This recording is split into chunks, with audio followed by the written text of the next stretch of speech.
ഓം ശാന്തി.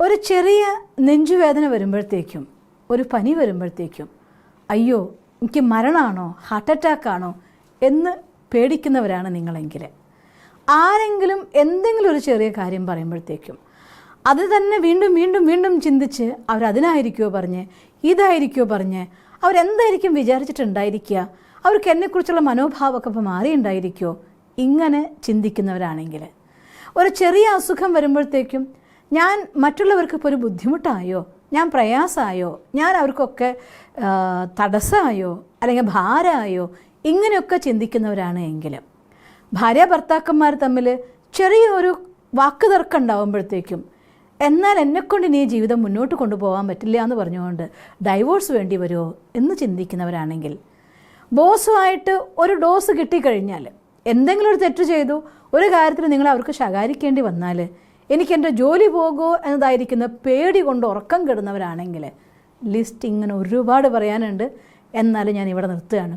ഇത്തരത്തിൽ കൊച്ചു കൊച്ചു കാര്യങ്ങൾക്ക് പോലും അമിതമായ ചിന്ത മനസ്സിനെ നിയന്ത്രിക്കാൻ നിങ്ങൾക്ക് സാധിക്കുന്നില്ല എങ്കിൽ ഒരു കാര്യം മനസ്സിലാക്കിയേ പറ്റൂ. നമ്മുടെ ഈ ലോകത്ത് എല്ലാ ആചാര്യന്മാരും പറയുന്നൊരു കാര്യമുണ്ട്, ജഗത് മിഥ്യ ബ്രഹ്മം സത്യം. ബ്രഹ്മം സത്യം, ജഗത് മിഥ്യ. ബ്രഹ്മം സത്യം മീൻസ് ഗോഡ് ഈസ് ട്രൂത്ത്. ഈശ്വരൻ സത്യമാണ്, മാറ്റമില്ലാത്തതാണ്. ലോകത്ത് മറ്റെല്ലാം തന്നെ മാറ്റമുള്ളതാണ്. മാറ്റമില്ലാത്തത് എന്നാൽ അചഞ്ചലമായത്. അചഞ്ചലമായ ഒരു പ്ലാറ്റ്ഫോമിൽ ആർക്കും സുസ്ഥിരമായിട്ട് സ്വസ്ഥമായിട്ട് നടക്കാനാകും. ഇളകിക്കൊണ്ടിരിക്കുന്ന പ്ലാറ്റ്ഫോമിൽ കൃത്യമായിട്ട് സ്റ്റെപ്പ് വയ്ക്കാൻ ആർക്കും സാധ്യമല്ല. അതുപോലെ എൻ്റെ ജീവിതത്തിൽ ഞാൻ കണ്ട അനുഭവിച്ചറിഞ്ഞൊരു കാര്യം, സ്പിരിച്വൽ ആയിരിക്കുന്ന ആളുകൾക്ക് ഡിപ്രഷൻ കുറവായിരിക്കും. അതുകൊണ്ട് നമ്മൾ ആദ്യത്തെ ഒരു തത്വം മനസ്സിലാക്കേണ്ടത്, ജീവിതത്തിൽ എപ്പോഴാണോ നിങ്ങൾക്ക് ആരുമില്ല എന്ന തോന്നൽ വരുന്നത്, പറയാറില്ലേ മനുഷ്യന്മാർ ആരുമില്ലാത്തവർക്ക് ഈശ്വരനുണ്ട് എന്ന്. വിശ്വാസിയായ ഒരാളെ സംബന്ധിച്ചിടത്തോളം ആരുമില്ലെങ്കിലും സാരമില്ല, ഈശ്വരൻ എനിക്കുണ്ട് എന്നൊരു വിചാരം വരും. ആരോടും ഒന്നും പറയാൻ പറ്റില്ലെങ്കിലും എൻ്റെ ഭഗവാനെ നീ എനിക്കുണ്ടല്ലോ എന്ന് പറഞ്ഞുകൊണ്ട്, വാക്കുകൊണ്ട് പറഞ്ഞില്ലെങ്കിൽ പോലും മനസ്സുകൊണ്ട് എല്ലാ കാര്യങ്ങളും ഭഗവാനോട് പറഞ്ഞ് കുറച്ച് ഉപ്പ് വെള്ളം ഒഴുകിപ്പോകുമ്പോൾ മനസ്സ് ആശ്വസിക്കുന്നവരാണ് ഈശ്വര വിശ്വാസം ഇല്ലാത്ത ആളുകൾ. ഇതിനി ഒന്നെക്കൊണ്ടും എനിക്ക് ആവില്ല എന്ന് തോന്നുമ്പോൾ പലപ്പോഴും സൂയിസൈഡിയലാണ് കണ്ടിട്ടുള്ളത്. അതുകൊണ്ട് ഒരു കാര്യം ഉറപ്പാണ്, സ്പിരിച്വാലിറ്റി എന്നത് ഒരു മനുഷ്യനെ സംബന്ധിച്ചിടത്തോളം, വിശ്വാസം എന്നത് ഒരു മനുഷ്യനെ സംബന്ധിച്ചിടത്തോളം മനസ്സിൻ്റെ ചിന്തകളെ നിയന്ത്രിക്കാൻ ഒരു പരിധിവരെ സഹായിക്കുന്ന ഘടകങ്ങളാണ്.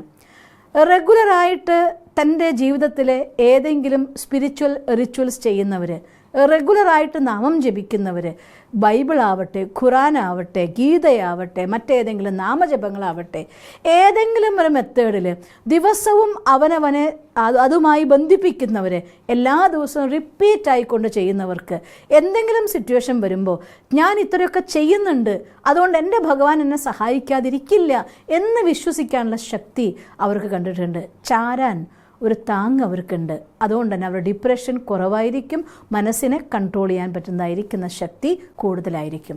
അതുകൊണ്ട് നമ്മുടെ ഓവർ തിങ്കിങ് കുറയ്ക്കാനുള്ളതായിരിക്കുന്ന ഒന്നാമത്തെ ചികിത്സ തന്നെയാണ് ഈശ്വരനുള്ളതായിരിക്കുന്ന വിശ്വാസം അഥവാ സ്പിരിച്വൽ ആകുക എന്ന് പറയുന്നത്.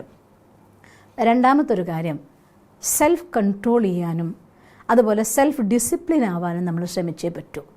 കൃത്യമായൊരു ചിട്ടയോടുകൂടി ജീവിക്കുന്ന ആളുകളെ സംബന്ധിച്ചിടത്തോളം ജീവിതത്തിൻ്റെ എല്ലാ ഫെയിലിയറും എല്ലാ തോൽവികളും അവർ സഹജമായിട്ട് ഫേസ് ചെയ്തുകൊണ്ട് മുന്നോട്ട് പോകുന്നത് കാണാം.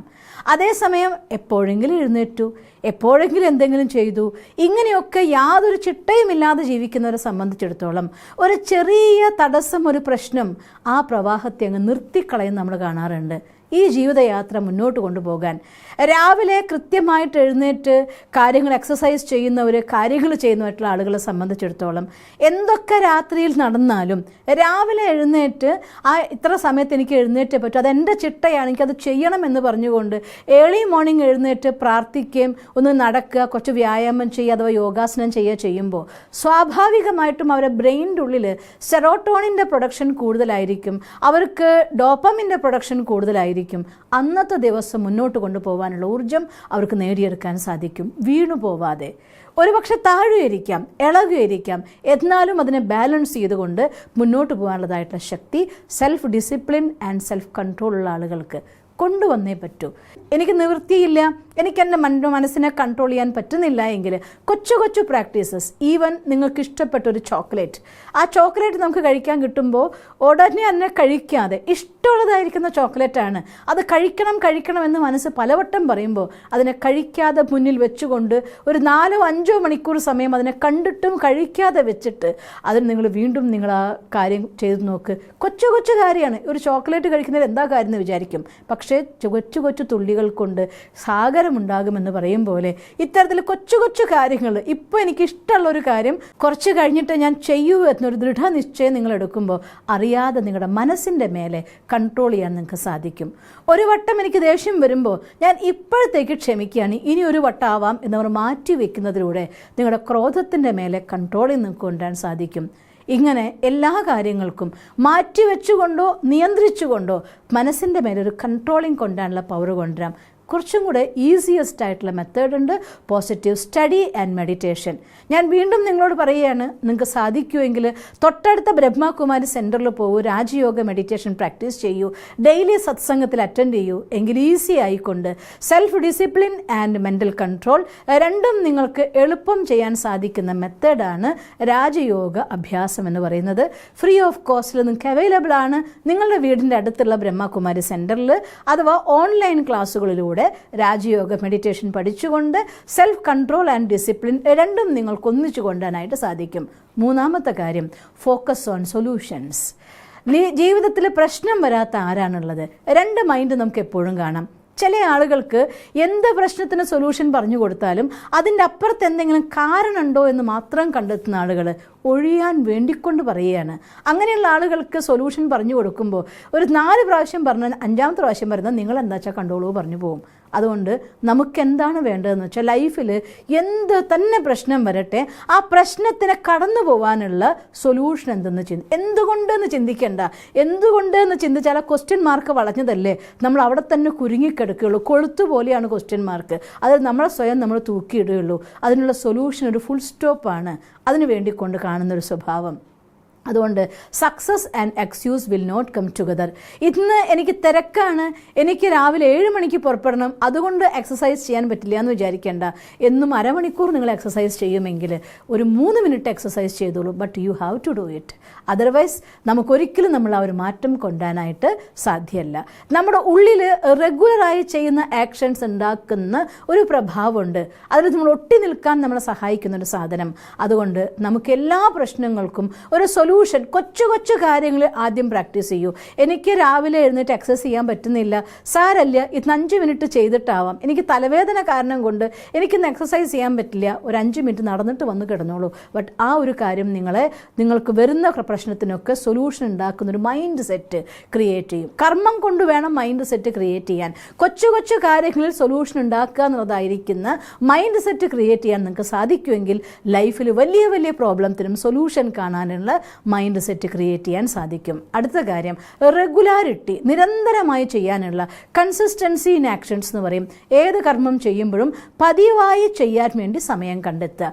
ഒരുപാട് തിരക്ക് പിടിച്ച ദിവസമാണോ, 1-2 മിനിറ്റ്സ് കൊണ്ട് നിങ്ങളുടെ മോർണിംഗ് ഹാബിറ്റ്സ് പൂർത്തിയാക്കിക്കോളൂ. ബട്ട് നിങ്ങളത് ചെയ്തേ തീരൂ. ഒഴിവാക്കാനുള്ള വിചാരം വരരുത്. ഇന്ന് ഒഴിവാക്കിയാൽ നാളെ വീണ്ടും സാരല്ല, ഇന്നും കൂടി ആവട്ടെ. ഇന്നലെ ഒരു യാത്രയ്ക്ക് പോകേണ്ടത് കൊണ്ട് ഒഴിവാക്കി, പിറ്റേ ദിവസം യാത്ര ക്ഷീണം കൊണ്ട് ഒഴിവാക്കി, 3ാമത്തെ ദിവസം ശരിയാവാത്തത് കൊണ്ട് ഒഴിവാക്കി, 4ാമത്തെ ദിവസം ചെയ്യാത്ത സ്വഭാവം നമുക്ക് വരും. അതുകൊണ്ട് എല്ലാ കാര്യങ്ങളും കൃത്യമായി ചെയ്യാൻ വേണ്ടിക്കൊണ്ട് ഡ്യൂറേഷൻ കുറച്ചോളൂ, അതിൻ്റെ സമയം കുറച്ചോളൂ. പക്ഷേ അത് റെഗുലറായി ചെയ്യേണ്ട കാര്യങ്ങൾ റെഗുലറായി ചെയ്തുകൊണ്ട് നമ്മുടെ ലൈഫിൽ നിരന്തരമായി ചെയ്യുക. അങ്ങനെ നിരന്തരമായിട്ടുള്ള കാര്യങ്ങൾ കൊണ്ടുവന്നാൽ നിങ്ങളുടെ സ്റ്റഡി ആവട്ടെ, ഹെൽത്ത് ആവട്ടെ, റിലേഷൻഷിപ്പ് ആവട്ടെ, ഓർ നിങ്ങളുടെ ജീവിതത്തിൽ വേണ്ടതായിട്ടുള്ള അട്രാക്ഷൻസ് ആവട്ടെ, ഇതിനെല്ലാം നിരന്തരമായി ചെയ്യുന്നതിലൂടെ മാത്രമേ നിങ്ങൾക്ക് ലക്ഷ്യത്തിലെത്താൻ സാധിക്കുള്ളൂ. മറ്റൊരു കാര്യം, മനോഭാവം, ആറ്റിറ്റ്യൂഡ്, പ്രാക്ടീസ് ആറ്റിറ്റ്യൂഡ്. മനോഭാവം കൊണ്ടുവരേണ്ട സാധനമാണ്. A pattern of thoughts is known as attitude എന്ന് പറയും. ഒരേ ടൈപ്പ് തോട്ട്സ് നിരന്തരമായി പ്രവഹിക്കുമ്പോൾ അത് മനോഭാവമായിട്ട് മാറും. ആ പ്രവാഹത്തിൽ പോസിറ്റീവായിട്ടുള്ള തോട്ട്സിനെ ആഡ് ചെയ്തുകൊണ്ടേയിരിക്കൂ, അത് നിരന്തരമായി പോസിറ്റീവായിട്ട് മാറും. അതിനു വേണ്ടിക്കൊണ്ട് ഡെയിലി രാവിലെ എഴുന്നേറ്റ് മെഡിറ്റേഷൻ ചെയ്യാനും ദിവസവും കുറച്ച് നേരമെങ്കിലും ഒട്ടും സമയമില്ലെങ്കിലും ഒരു പാരഗ്രാഫെങ്കിലും പോസിറ്റീവായി പഠിക്കാൻ. അറ്റ്ലീസ്റ്റ് നിങ്ങൾക്ക് ഇതിനൊക്കെ തിരഞ്ഞെടുക്കാൻ ബുക്കിന് കിട്ടാൻ പ്രയാസമുണ്ടോ? 100% പോസിറ്റീവ് ആയിരിക്കുന്ന study free of cost available ആണ് BK സെൻറ്റേഴ്സിൽ. അതുകൊണ്ട് ബ്രഹ്മകുമാരി സെൻറ്ററുകളിൽ പോകണം നിങ്ങൾ.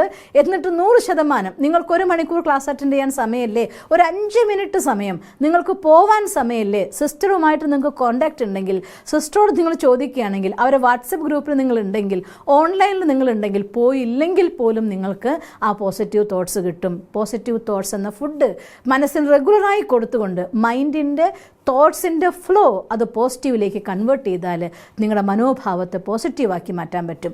ആറ്റിറ്റ്യൂഡ്, മനോഭാവം പോസിറ്റീവായി മാറിക്കഴിഞ്ഞാൽ ജീവിതത്തിലെ എല്ലാ സാഹചര്യങ്ങളിലും നന്മ കാണാൻ പഠിക്കും. നിങ്ങളുടെ ഓവർ തിങ്കിങ് നിങ്ങൾക്ക് ഉണ്ടായിരുന്നോ എന്ന് പോലും നിങ്ങൾ ചിന്തിച്ചു പോകും. അതുകൊണ്ട് പ്രാക്ടീസ് മെഡിറ്റേഷൻ, റെഗുലർ സ്റ്റഡി. നിങ്ങൾക്ക് ഈ രീതിയിൽ നിങ്ങളുടെ മനസ്സിൻ്റെ മേലെ പൂർണ്ണ നിയന്ത്രണമുള്ള ഹാപ്പിയസ്റ്റ് പേഴ്സണാലിറ്റി ആവാൻ സാധിക്കട്ടെ എന്ന് സർവശക്തനായ ഭഗവാനോട് പ്രാർത്ഥിക്കുന്നു. ഓം ശാന്തി.